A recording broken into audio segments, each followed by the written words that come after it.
मुल्क के मसाइल हल करने होंगे। अब हम वहां पहुंच गए जहां ना आपको कर्जे मिलेंगे, थोड़े बहुत मिल जाएंगे, फिर क्या करेंगे? 6 महीने में, 4 महीने में, 2 महीने में, शायद 2-3 महीने में वो खत्म हो जाएंगे। तो करेंगे क्या? $30 बिलियन की कमी हो गई है इंपोर्ट्स पे। अच्छा, अब आप सोचिए कि अगर हमारे पास $30 बिलियन कम है जिसके लिए हमने इंपोर्ट कर, तो हम इंपोर्ट वो चीजें जो सब जरूरी हैं वो कर ही नहीं पा वो कैसे करेंगे? वो किधर से आएगा? सही है। मान 4 मिलियन टन गंदम किधर से आएगा? 3 करोड़ आदमियों को पीने का साफ पानी नहीं मिलता, कम से कम, ज्यादा है वैसे, और 40% लोग खराब पानी पीने की वजह से मर जाते हैं। ये तो हाल है।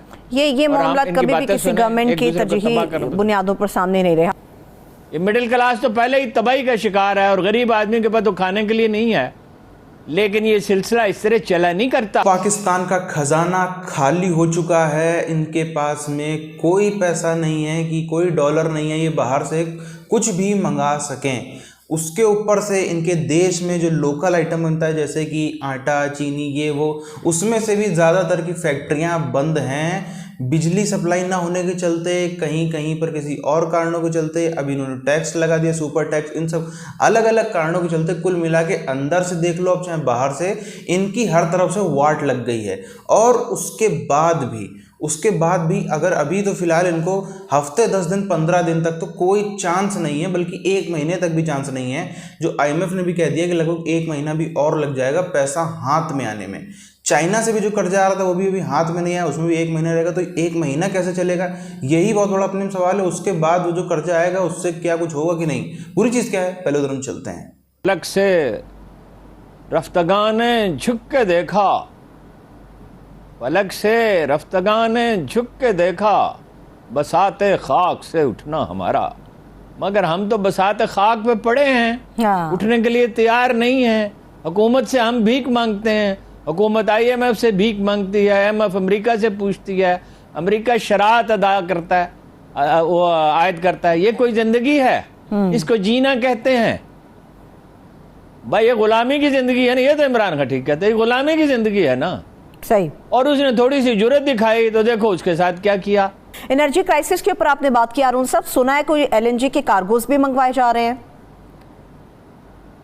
और कहाँ से मंगवाएंगे जी? जब 160 अरब रुपए सब्सिडी देंगे, LNG के लिए पैसे आएंगे कहाँ से? मुसद्दक मलिक ने कहा था जहर खाने के पैसे नहीं है। 160 अरब रुपए में तो 160 लाख आदमी जहर खा सकते हैं। अल्लाह न करे कोई जहर खाए, अल्लाह न करे। जहर खाने के पैसे नहीं है। अमेरिका खुदा है जी। जब कोई कौम बर्बाद होने वाली होती है उसमें कुछ निशानियां पैदा होती हैं।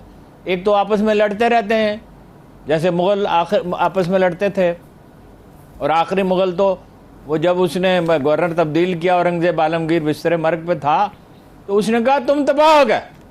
सही।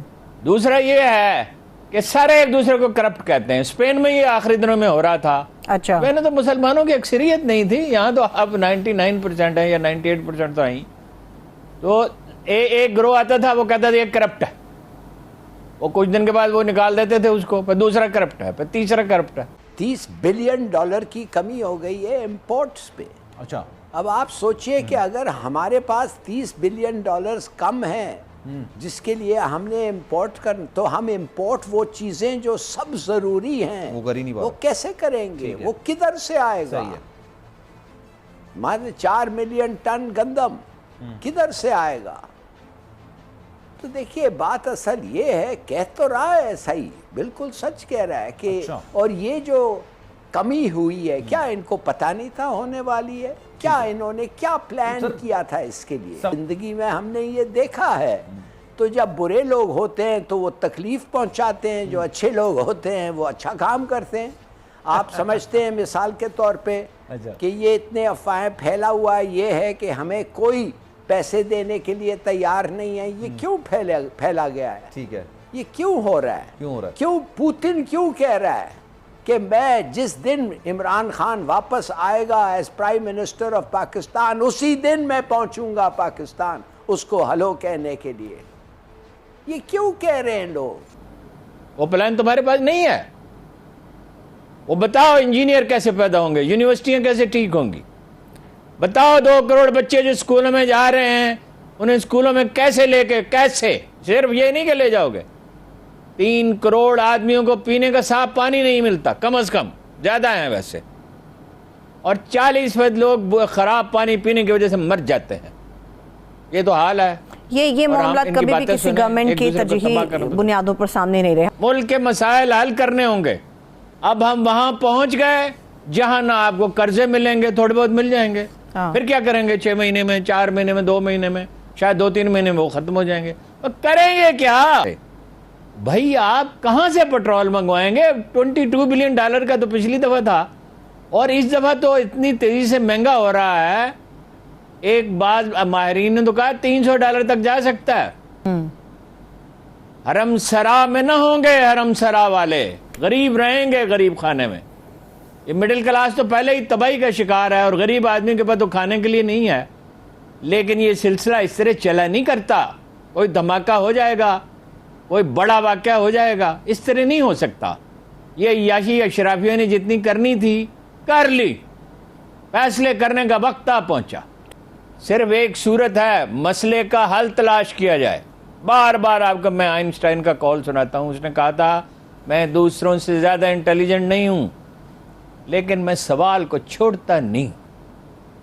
मसाइल हैं तो मसाइल का हल भी मौजूद है ना।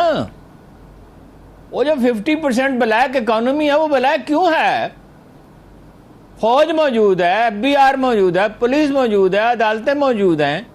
ये सब कुछ है, किस लिए है ये सब कुछ? इंडिया जो है, भारत इंतहा पसंदी के अंदर अपने होशो हवास से खो बैठा है। नए उनके तरीके हैं, इतने मंसूबे हैं, इतने इकदाम उठा रहे हैं वो लोग।